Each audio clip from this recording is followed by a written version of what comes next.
Okay, there we go. We is on Hangout.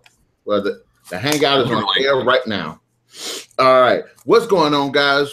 We have been kind of slacking, but life does things and keeps you busy, and so many unfortunate different turns and twists and everything. But that's okay. We are here again with the 94th episode of Breaking the Baits. Round of applause. Round of applause.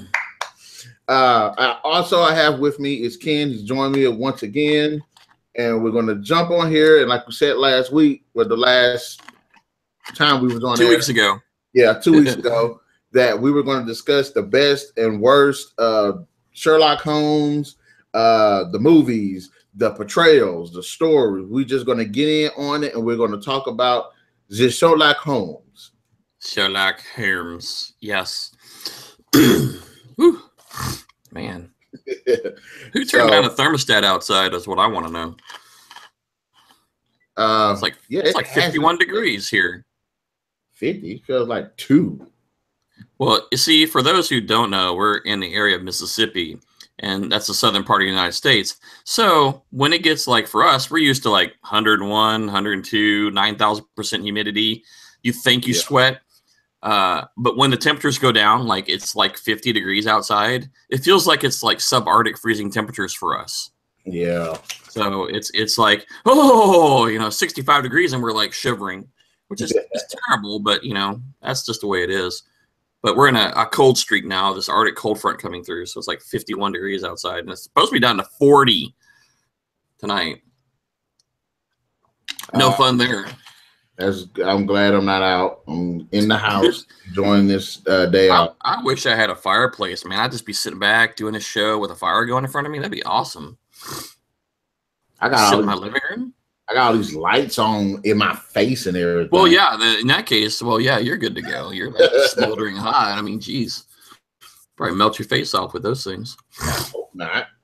Oh, so let's go. Sherlock Holmes. Sir Arthur Conan Doyle, the creator of their modern mysteries, I guess. Somewhat. But we're going back to 1887. It's the oldest series that we've even come across so far. And he wrote and wrote and wrote for a very long time.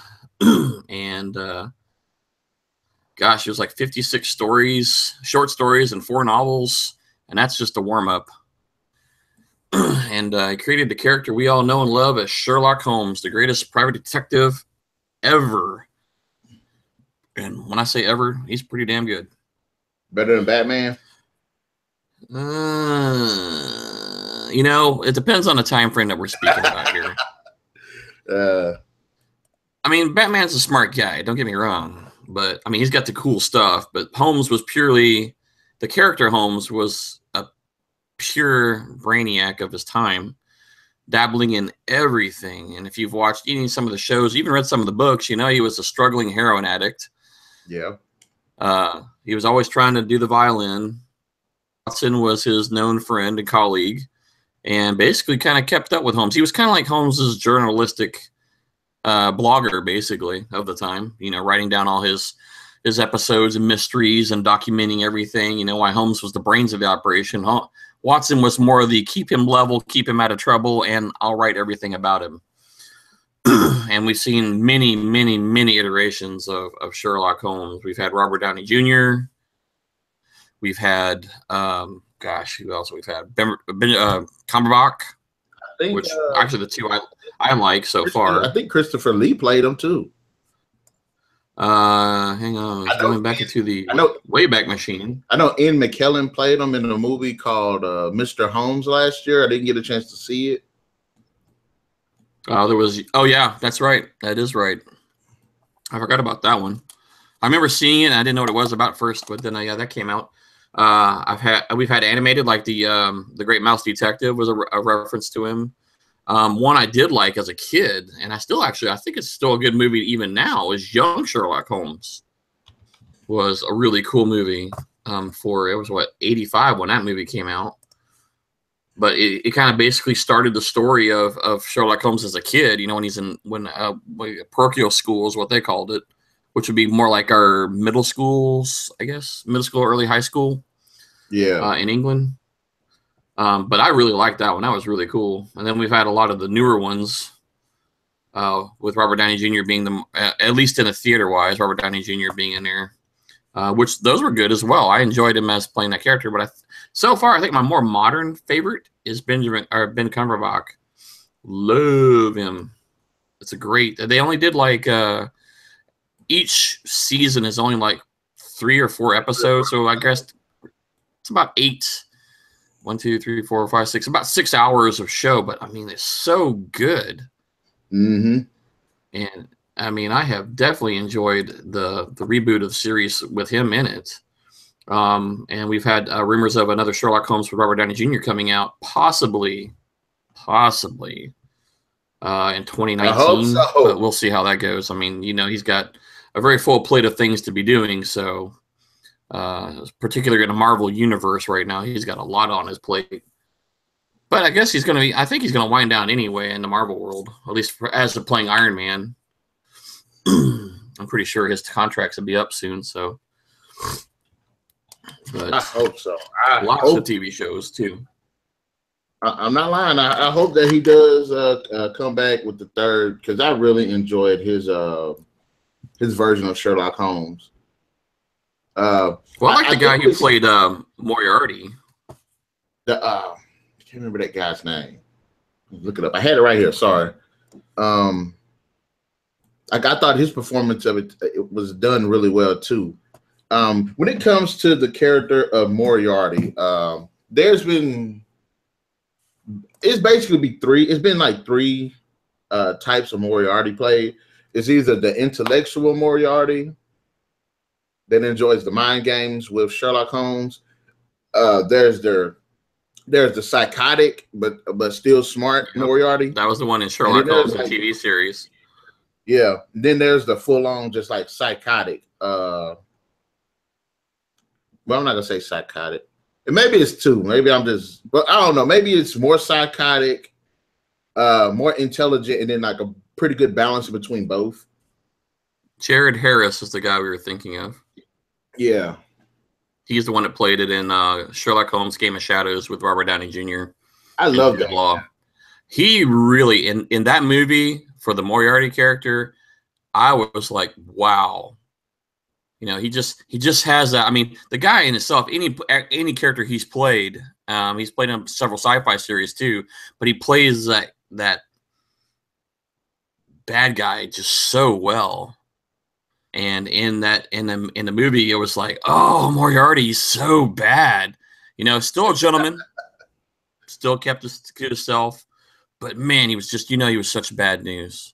Yeah, he has presence. He has a lot of presence. Yeah, I mean, he just carried him, and near the end of the movie where they're confronting each other and they're actually visualizing every move that they make with each other was so cool. It's just like, okay, if I do this, I'm going to do this, you do this. And they didn't even move. They just figured out exactly what was going to happen. Did you ever hear that back in their time when they played chess, they could play it mentally? Yes. Actually, there's the Grandmaster guys can literally play chess. Yes. Literally, they talk on the phone. I think that was a perfect representation of that. Yeah. Yes, that was exactly it, and it was so good. I mean, the guy just brought such presence with the character, and then we have the Sherlock Holmes with Cumberbatch in it. That Moriarty, he's creepy, he's evil, he's smart, but he's that psychotic edge where he's borderline completely unstable, but yet still has his faculties. Mm-hmm. But he played. I mean, that was a very good one too. When I started watching that series and they first introduced him, I was like, whoa. Holy crap, this dude is a nutball. He is crazy. And he's kind of more that extreme, but it was different. It was a reboot, it wasn't he wasn't like the gentleman that we saw in the Game of Shadows. Yeah. He was the more modernized borderline schizophrenic type guy, but I mean, he played the character well, and you felt, he had the smarts. You could see him. He was pushing Cumberbatch, the Sherlock Holmes he played, into a hole. He was smarter, faster, more. But he didn't have the limitations that Sherlock Holmes had. You know, he really was kind of a creepy character, and that's what made him very good. Was the other Moriarty we've had? And then you were telling me about the one in Lucy Liu. Yeah, in Elementary. That they actually gender bended Moriarty in that case, which was an interesting option too. Would have never, you know, you really didn't expect it. In fact, I think I watched the first 2 seasons. Or no, I'm sorry, it was the second season they started introducing the Moriarty character, but they never said anything. It was just like Moriarty is the name. That's all you knew. Yeah. And then one of the episodes they said, well, she's going to get bad. And you're like, she? Who the heck is she? And then you realized that they gender bended Moriarty, which was a very excellent twist. And she had that same presence too. She still had the educated Moriarty. She wasn't so much psycho. She was more the educated Moriarty. Gender bended well, played the character well. I don't want to say they did a more softer side Moriarty character. I mean, there's still some brutality, what she would do, but most of it was planning, plotting, and executing behind the scenes in the shadows and the darkness that you didn't see. They, didn't do a lot of dirty work. If they needed to, yes. But that was another good example, and a very interesting one for gender bending. Oh, excuse me. And then that's the top 3 off the top of my head. I was trying to remember the other actors who have played Moriarty in the TV series. I think the British actually had another TV series that used to play. What was the name of it? The guy who played Sherlock Holmes was cool, but it's old school. Like, I can't remember what they used to call that series on A&E. It's kind of like an A&E, like a U.S. version of A&E. There we go. It was called The Adventures of Sherlock Holmes, and it was like a series from 1984 to 1985. And the guy who played Sherlock Holmes in there, actually, there was a whole bunch of movies. Jeremy Brett was the guy's name. Why does that name sound so familiar? Jeremy Brett. He did. He's actually been in some other movies too. Hang on. Bear with me. My internet speed is, how we say, slower than normal. But while you looking that up, I think I brought it up the last time too. It was a cartoon version that came out I think in the late 90s, early 2000s, called Sherlock Holmes in the 22nd Century. Sounds vaguely familiar. It's an interesting concept where they managed to bring Sherlock Holmes into our time, because I don't know if I should say how, but Moriarty and this and another, I don't know if he's a killer, but he's a really extreme criminal. The Lestrade of our time needed their Sherlock Holmes's help to apprehend those two. You know what? I don't care. You just spoiled it for Elementary. What happened was, watch season 2. Come on. I got it. I'm going to go ahead and do it. Spoiler for we don't guarantee that we don't talk spoilers. I'm gonna guarantee I'm spoiling now. Let me far away. What it is Lestrade in our time is hunting the criminals. I can't remember what the guy's name was. Let me see what his name is. A French rogue geneticist named Martin Fenwick.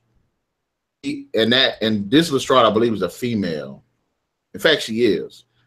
And she ends up finding out that this Moriarty isn't the original. He's a clone. Oh. And they end up somehow getting Holmes's dead body and rejuvenating him, bringing him back to life. Really? So now Holmes is in our time trying to find Moriarty. And this Moriarty is more on, he's smart, but he also on that psychotic side too. And he had a pretty cool design too. Like, what's the chops? He had the mutton chops, I believe.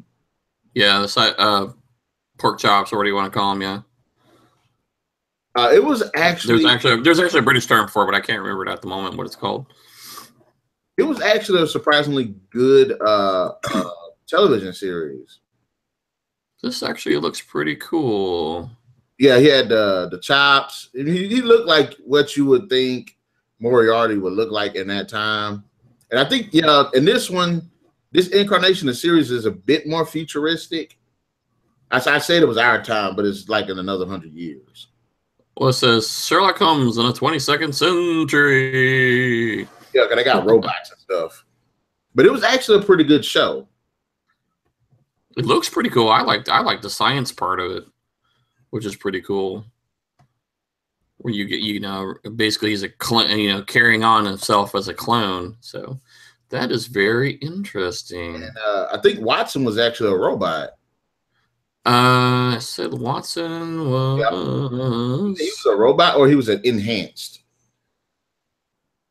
He's a droid. Okay. He's a droid. And said he read all his books and then assumed the persona of Watson to carry on with Sherlock as he goes upon his work. Very interesting. Very interesting. See, I like the different ways that the like this shows, and as well as Elementary, and as well as Sherlock, they do a great job of bringing the idea of Sherlock Holmes, and I'm not going to necessarily say modernize it, but no, it's a nice to put a twist, because we've had the discussion many a times before about why do we keep reinventing the wheel? What can we do? What can we make that we haven't seen before? We all know how it all goes. Yep. But here's a good example, a very old example, really, of taking a character, from 1800s, before industrialization happened. Before you had, before a lot of things existed, and you take that character and their logic and ability and being known, and then you throw them into here. We got the 22nd century. How do we bring that character in there? But we do. We have great series like Elementary, where you gender bend a little bit and you bring it to more modernized. It's not Holmes from 1835. It's Holmes in 2010, 2015. Yep.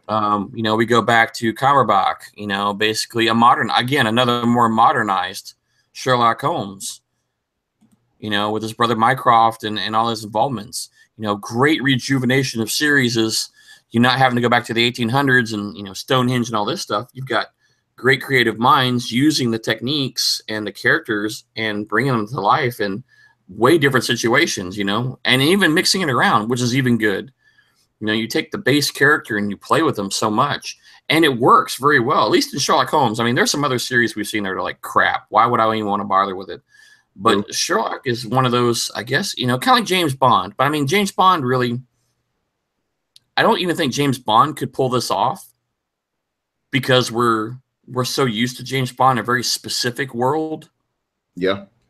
And I don't think he would translate to, I mean, a female James Bond, maybe.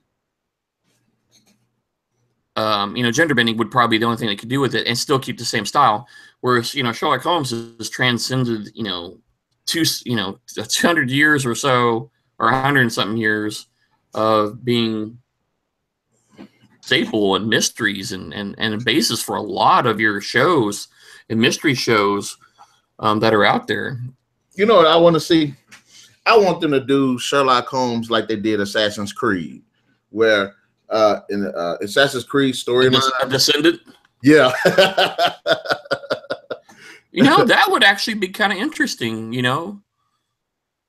Or, well, you take the Sherlock Holmes in the 22nd century and kind of make it live action with a little bit of finagling. It could be an interesting series. Even if it was like a small miniseries, like 2 or 3 hour series shows, that would be, I think that would be something that could be very, very valuable.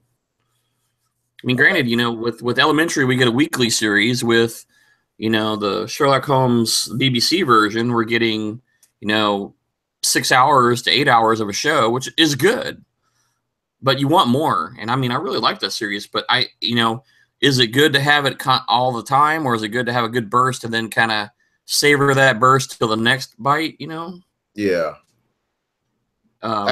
It all depends. I mean, I was actually watching both simultaneously, so I was really soaking into Sherlock Holmes there for a couple weeks because I had to play catch up on season 3 and season 4 of Sherlock Holmes BBC, and I was watching Elementary at the same time. So it's like, it was good. I liked it. Season 4 of Sherlock Holmes. I need to get on it. I've got episode 1 down. I've got to finish 2 and 3. My Netflix, I don't have any net right now, so I couldn't watch them if I wanted to, but yeah, it's very good. So I really love the series, and there's very few series that I could really jump into and enjoy, but it's great. They have a classic feel with a modern day take on it, which is why I like it. I like when you text and you see all the little messages and stuff, and you kind of get involved in his thought process in the show, and you're still not getting enough to solve the mystery quite off the bat that keeps you entertained and entwined into the show, which is a definite plus. Let me ask you this then. What makes a good Sherlock Holmes movie or a television series or a book? Because honestly, I ain't read any of the books yet. I do need to get on that. But I have never read any of the books. I've always seen... I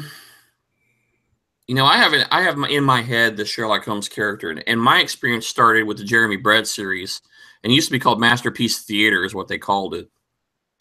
And they had a lot of different TV series on there, which now you see a lot of those series on regular TV instead of like public TV, PBS and stuff.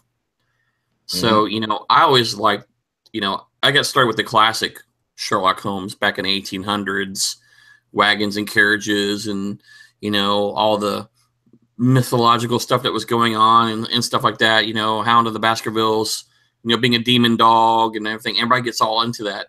And it was good. It was suspenseful. You didn't have a lot of special effects in those, series. It was theater of the mind. And for me, being able to carry over and transition that, involvement into the show. I mean, I know what I expect out of Sherlock Holmes, a super smart person. He's an addict. He's very random. He's very clever. He's a smart ass. To me, he would have been a smart ass. But still have that gentleman, let's say more of a classy smarty pants, basically. Yeah. And then it doesn't give up his hand a lot. But there's so many versions of Sherlock out there. We've already discussed 5 or 6 just in the last, at least 3 in the last few years. But, each of them brings something to the table that I do like. But for me, I like being able to see them evolve into the mystery, see the character come to life of what I expect. And, again, I love the Robert Downey Jr. character. I like his style. I like Cumberbatch's style. But I also like the Jeremy Brett, the classic 1800s version. Each of them has a little piece of the puzzle that I enjoy in the series. And I see a lot of that folded into the latter 2 series with Elementary and the BBC Sherlock Holmes. So, I like that vibe where you feel so involved into the show when you're drawn into it. Like watching a good movie or a good TV show that you really like, but it grabs you and brings you into it. You're feeling with the character. You're seeing what they see. When they get hurt, you're like, oh man, I really hurt, That's what I like in a character, any of the characters. But Sherlock Holmes is one of those iconic characters that you just dive into and you just jump on the bandwagon and say, let's go. Let's solve the mystery, Scooby-Doo. Come on. Let's do it. Okay. This is something I wanted to kind of bring up too. When it comes to Sherlock Holmes, and we've always seen him go against Moriarty. If there was anybody else that you would like to see him match wits with, whether it's a present day or past, and I know, like me, when I think about it, Jack the Ripper. Okay. Mostly because, in fact, actually, you know what? I think there is a live action Sherlock Holmes and Jack the Ripper, or something very close to it. I think they actually did that. Well, I need to watch it. I've always wanted to see that. So I'm out of the loop. I'm pretty sure that there was something. I think I remember.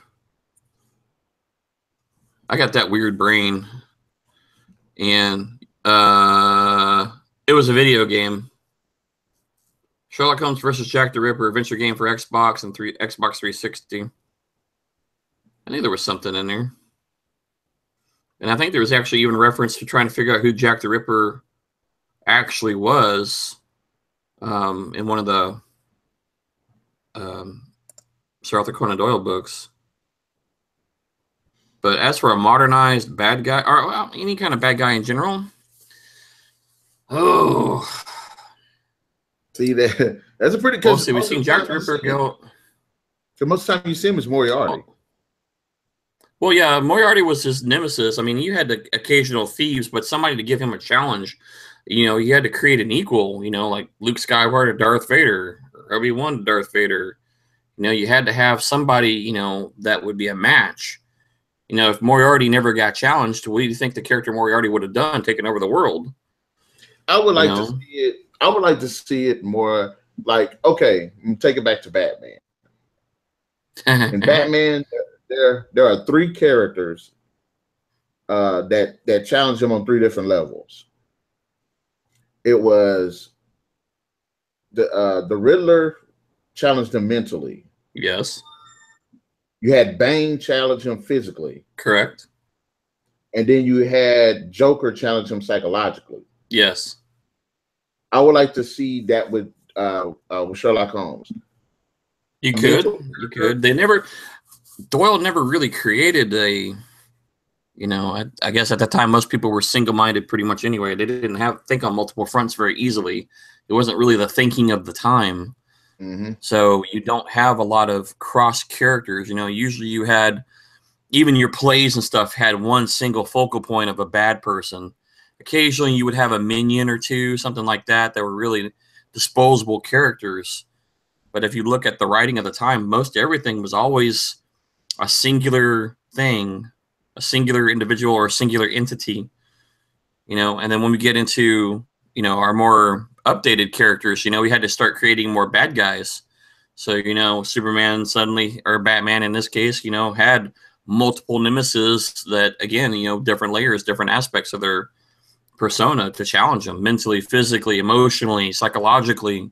You know, all that kind of came into the character of Moriarty for Sherlock Holmes. You know, that one person did it all. You know, we didn't have, you know, again, most of the books, you know, they don't really, Moriarty was kind of always in the background. I mean, granted, you would see minions doing different things, different crimes that Holmes would get involved with. But when Holmes started involving himself into Moriarty's business, basically, and we see that even in the movies, then Moriarty starts personally coming after, finding out what's going on. Who's this guy? You know, what's he doing to me? But to get I mean, you would have to have multiple Sherlock. I mean, I don't necessarily, I think you don't have a physical, you know, he wasn't known to be super physical, but he was skilled in many, you know, hand-to-hand and some combat stuff. But, you know, characters that would be like the Riddler or Joker would probably be something to come in there and give him that challenge. I think that's why, I think the type of character we saw in the BBC Moriarty, how unstable he was as an individual, how crazy that guy was kind of like that Riddler / Joker challenge to the Holmes character that we saw in the BBC series. So, you know, 2 different fronts, same character, 2 different fronts. You know what? I think you're right. Do you think that did have a psychological effect on Holmes? I believe. Absolutely. Yes. Okay. So you can say intellectually and psychologically he was getting at him. Okay. He was getting challenged because, remember, you know, the character, he was, you know, seeing him in his sleep. He was seeing him around the corner. You know, he was getting to his head because, you know, that particular character at the time had not been challenged. I mean, you got a mega genius here he's bored. You know, that's why he dabbled in everything that he did, because he was bored. And then you bring in a character Moriarty, you know, as Holmes is solving crimes and starts connecting things and realizing that, you know, it's just not randomness. It's actually organized. There's something going on. And so he starts putting us all together. And, You know, of course, Moriarty is the bad guy. The same thing. You know, no, I'm the super bad guy. I've got everything hooked up. My business is good. I've got what I want, but you know, I'm missing something in my life. You know, and ends up finding that somebody's interfering with his business. And next thing you know, he's intellectually challenged. You know, this guy keeps stopping me at all points. Now we're gonna have to play a game. Literally, it's a game. Yes. And they played that, basically the chess game, against each other. You know, I play this, you play that, we play this, and you know, it's kind of like a gentleman's match, I guess would be the thing. You know, both of them were educated, both were super smart, one bad, one good. You know, did Holmes ever, Holmes ever have him arrested or whatever? He tried, but you know, when it all boils down to it, it's kind of like, you know, mutual respect for each other, but you know, they're always trying to be one step ahead of each other. I want to, let me ask you this: on the the first Sherlock Holmes with Robert Downey Jr., what did you think about the Lord Blackwood character? Oh, the crazy guy. Yeah, the one where I mean, he was smart, but he wasn't that smart. But Holmes kind of figured it out and got with it. It was a nice. I like the presentation because it felt like, is it like black magic because of the way stuff was presented and how scientifically it was broken down and executed? So it did look like magic was happening. Exactly. It was great coordination. It's just like what was the name of the movie? Where basically any advanced science would look like magic to anybody else. Like Arthur C. Clarke. I mean, I'm very catchphrasing that, but you know, basically, you know, the guy was smart and was using techniques that people weren't familiar with and science to disillusion everything. And that was great. You know, that's a good sign of a good bad guy, good interesting thing. Let's solve the mystery. You know, is it really black magic or is there some science? You know, and that's what captivates you to a movie like that. And you know, I like the fact that they did that. You know, it gives Holmes a challenge. You know, it's not like Moriarty challenge, but it's still something that, you know, he has to solve, he has to fix. And, you know, it was great. And I loved it. And you know, we didn't get hit with Moriarty right off the bat. I mean, it's just like, you know, watching any other movie when you know the nemesis of the bad guy. Sherlock Holmes, Moriarty, you know, Batman versus the Joker, Superman versus anybody. Yeah. Lex Luthor particularly as his nemesis, you know. And you know that we know both of the characters. We know both what they're going to do. We know how it's going to end up. But, you know, throwing a good character in there with a good story, and you know that the character in our case is Sherlock Holmes, the greatest detective of all, and he's befuddled. He doesn't know what it is, and he's still trying to figure it out. And you have all the background mystery of who, what, when, and where, and why. All the questions you answer in the mystery. So, you know, it takes a lot. Do you see a significant difference between the portrayal of Sherlock Holmes of the past and the more current one? You know, that's a good question. Wow, sounds like a reporter, huh? Yeah, that's a good question. But, you know, just looking at the shows and series that we talked about so far, you know, going back from Jeremy Brent to was basically a 1980 series and the show, but it was styled back in the 1800s. But that style of character was the more classic, what I would consider more classic Victorian of the time. You know, the Sherlock Holmes of the period. And then we moved up into several other series that he's portrayed. But let's go to our more modernized version. The elementary Sherlock Holmes is a very chaotic Holmes. He's not the textbook version that I would expect from, you know, the book series. Yes. He has the intellectual capacity. He has the, you know, randomness, but he's not that. He's a fresh perspective to me. He's very different. Yes, I know it's Sherlock Holmes, but he's not textbook Sherlock Holmes. You know, he has messed up. He had, you know, in that particular thing, they're having somebody deal with, you know, when you have somebody who's very, very, very, very smart, they don't have a very high social function. They don't know how to relate to people. They don't understand, emotions and things that are on, you know, most normal people's level.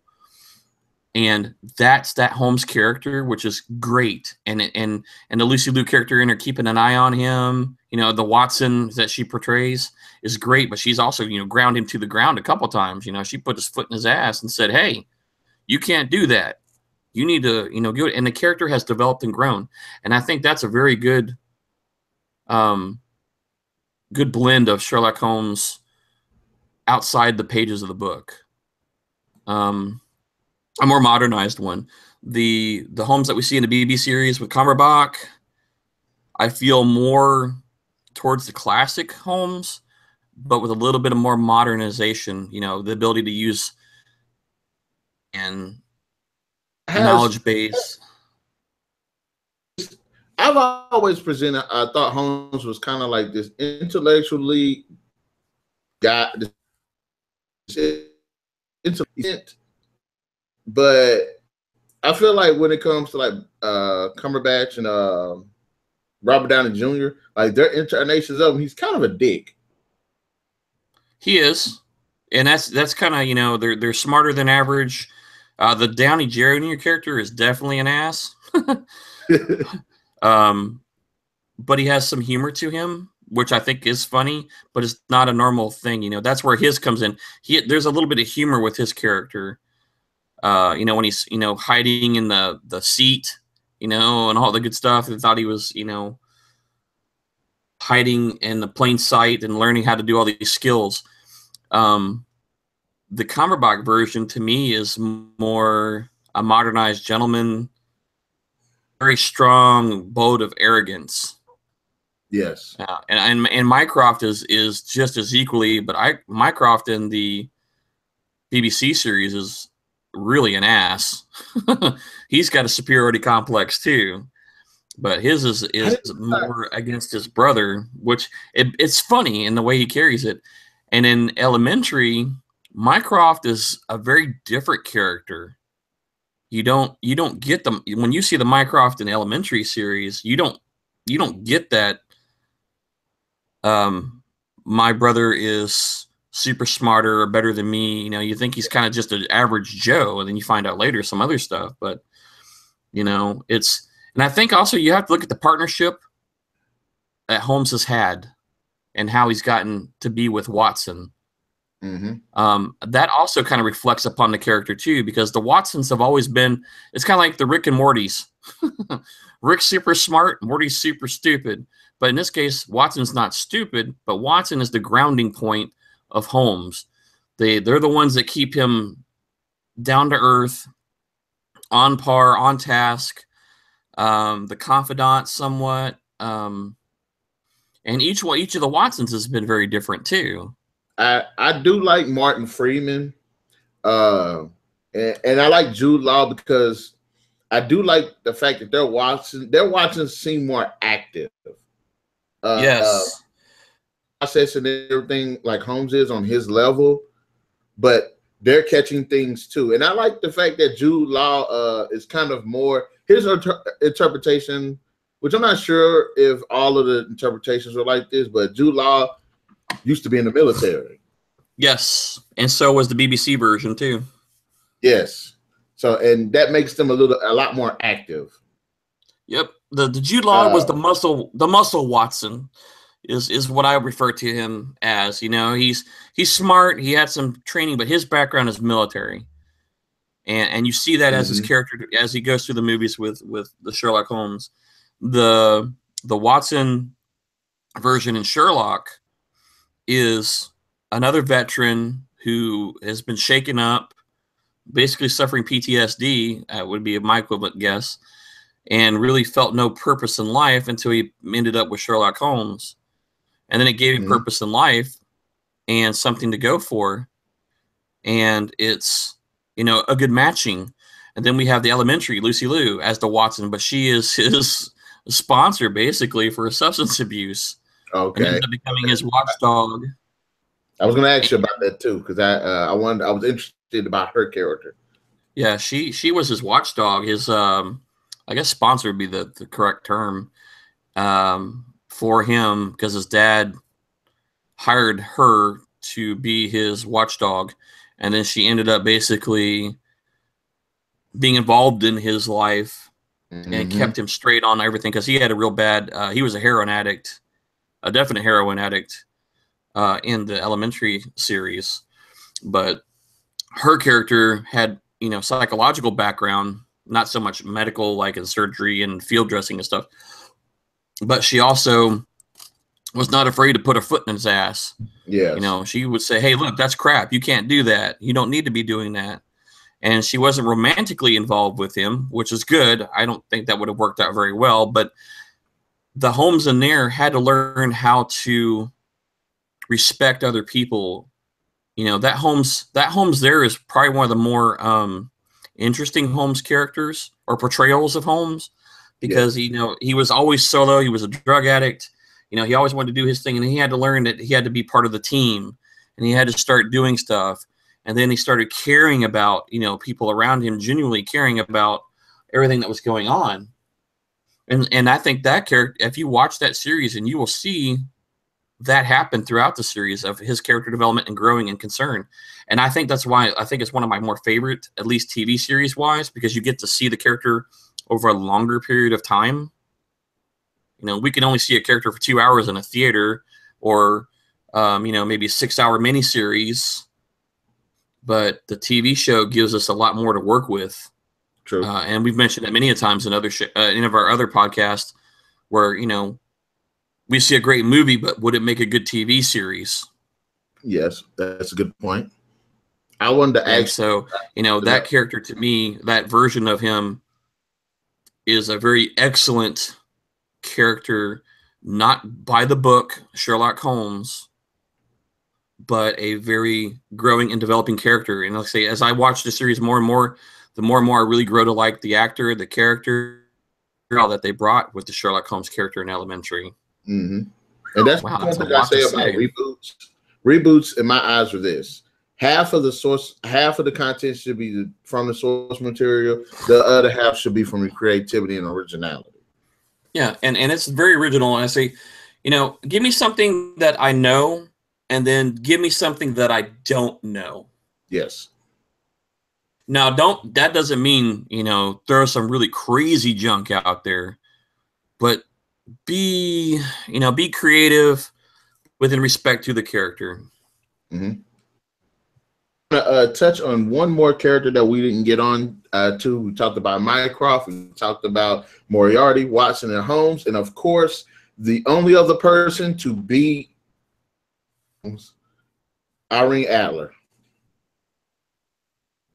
Moriarty. In Elementary, but almost every incarnation that I've seen, which has only been like 3, but and I'm definitely, we got to come back to this this topic again when I seen more Sherlock Holmes material. But Irene Adler is the only other person to actually get out on Holmes, and she does it through his emotions. Yes. She's like probably the only person emotionally that he's like attracted to. Yeah, I remember that. I had to go back and kind of I remember the name, and I'm like, yeah, she was the one that had the phone that was jerry rigged. Okay. Yes, she was doing the blackmailing and stuff like that. See, I like Irene Adler too. I like that. There's another person that can get to Holmes. Is smart, not as smart as he is, but knows how to get around that intelligence by using seduction, charms, and wit. Yes. I remember in Sherlock, when he first met her, I think she walked up to him naked.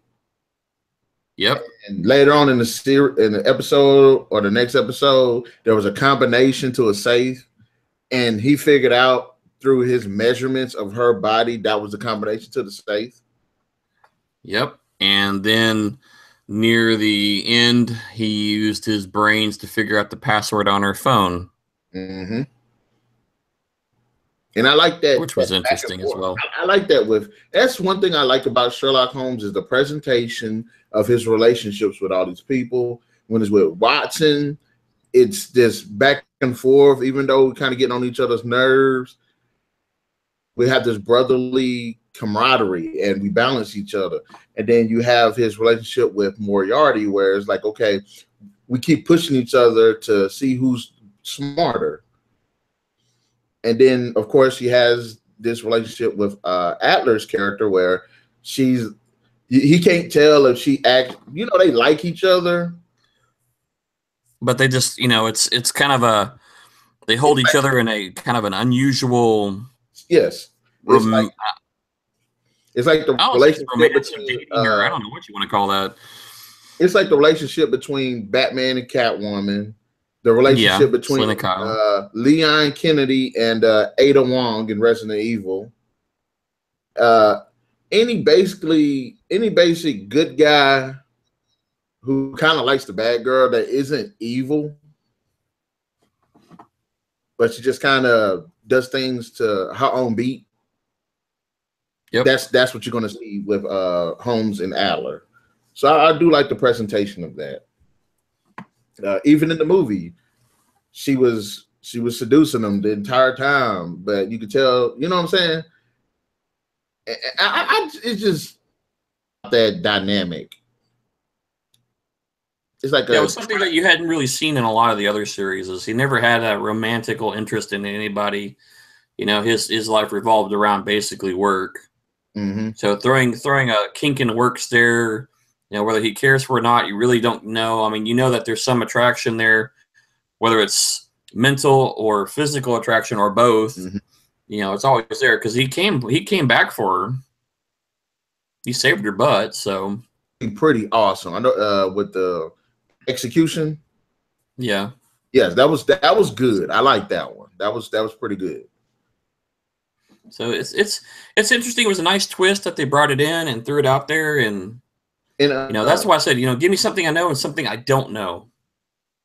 Me that in the Elementary series, Moriarty is Irene Adler. Do they share that same type of relationship after? No, actually, in the TV series, they have romantical. One of the things that drove him to doing drugs was her supposed death. Oh. See, okay. He was investigating art fraud, and she was I think it was actually in England at the time, and she was painting, in which actually you see her throughout the whole series painting, but she was painting, and he got interested in her, and she got interested in him. She didn't let on how smart she really was, but she and he had a relationship for a while. But when her kind of bad guy empire started taking off, she had to get out of it and move on. And so the only way to protect herself and kind of keep him out of the business was basically, fake her own death. Yeah. And he took it hard. And that's what drove him into the drugs, the hard drugs and everything that he got into, because he was trying to escape the relationship. And he was always, one thing with him was he always was after the guy he thought did it, which was a contract killer. And I won't ruin too much, but he runs into that contract killer later, and you start putting some things together, and you'll figure it out what happened. But yeah, that there was a romantic interest in that setup with Sherlock Holmes, which was interesting because he never saw it. He never saw it happening. He had no idea, and she really pulled the wool over his eyes, just kind of like this particular Irene Adler did her thing with, flirting and toying and emotions. The other one was more physical and relationship style. It was very, and they put a nice twist on the Moriarty in Elementary also, which I'll save for later. There's a nice twist in there as well. So I'm going to definitely give the Elementary a chance because I do want to see it, especially now that you have to go. It is a very excellent series, and I never got bored with an episode. I didn't think it was going too slow, and you build with the character. As I said, this one is, I'm a complete solo person. I do what I want to do, and I'm not held accountable to anybody. And as that character develops and learns that, yeah, you are accountable to people, you owe people things, you you have responsibility, and that character will develop over at least the first 2 seasons that I've watched and part of the third. You will see that Holmes character change and develop. And it's a good change in development. It's not one of those crappy ones. And you will find it very interesting. And it's very, I was binge watching Holmes a lot, like 3 episodes a night kind of thing, because I just wanted more. I wanted more. And I wanted to see what was going to happen and keep going. So to me, it drew my attention very extensively, for at least a couple weeks there as I was watching the shows. You really like a little bit outside the box Sherlock Holmes, Elementary is definitely a show for you to watch. I'm definitely going to give that show a chance. We're coming up on that time. So, Ken, any final thoughts on the best and worst of what we got going on here on Sherlock Holmes? Like I said, we are going to come back to this when I get a little bit more content. Yeah, we've covered a lot. I mean, I've talked a lot because I don't know. I just got really passionate about Sherlock Holmes for a while, and we have a lot of great series out there. If you want to see a closer to the book with a modern twist, then you'll like the BBC series. If you like the old school, watch the Masterpiece Theater with Jeremy Brett. Of course, if you got a couple hours to spare, the Robert Downey Jr. versions are out there, which are a good blend of modernization, a little bit of humor, definitely a really cool Moriarty in the episode 2. And then if you want to go outside the box and kind of listen to what I talked about Elementary, you got that. I mean, we cover a wide range of storylines with 1885 all the way to modern day to watch, and all of them would be great. And if you want to throw some comments about what your favorite one is and what you like, or maybe a series we didn't cover, I mean, there's still a lot of incarnations of Sherlock Holmes that we haven't, really even talked about. We still have young Sherlock Holmes we could get into. There's some animated series, which we discussed earlier in the show. So, throw that feedback and commenting in there in the YouTube video for us.